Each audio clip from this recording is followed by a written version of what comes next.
আজকে বন্ধুরা আমার না একটুও ভালো লাগছে না, শরীরটা খুব খারাপ লাগছে। তো আমি মনে করলাম এমনিতেই তো খেজুর আর কলা ঘরে থাকে, তো আমি বাদাম আর কাজু একটু ভিজিয়ে দিয়েছিলাম।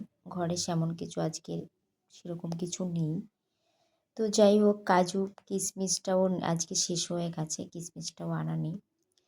তো আমি এখন এই ৩-৪টে জিনিস দিয়ে একটু একটা পেস্ট, মানে আপনার কী বলে, একটা জুস বানিয়ে নেব। সেটা আমি একটু আপনাদের কাছে শেয়ার করছি আপনাদেরকে, যে কিভাবে আমি বানাই আর কি, সেটা একটু দেখুন আপনারা। ঠিক আছে, এগুলোকে আমি জাস্ট পেস্ট করব। আর ১ চামচ এর মধ্যে এই ছাতুটা আমি ব্যবহার করি। এই ছাতুটা আমি নিই। এই ছাতুটা বাড়ির ফ্যামিলি সবাই ইউজ করে। তো এটাই ইউজ করছি।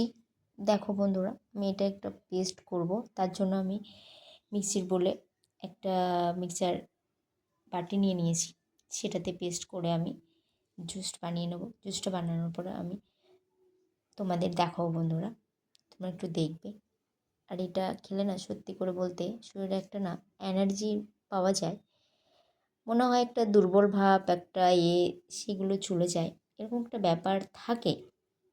জানি না, আমার হয়। এবার বন্ধুরা, তোমরা একবার ট্রাই করে দেখো ঘরে সামান্য কিছু উপকরণ দিয়ে। দেখে নিও একবার, তোমাদের কি ভালো লাগে কি কমেন্ট করে আমাকে জানিও। আর তোমাদের জুসটা বানানোর পরে দেখাবো কেমন হলো জুসটা। ঠিক আছে।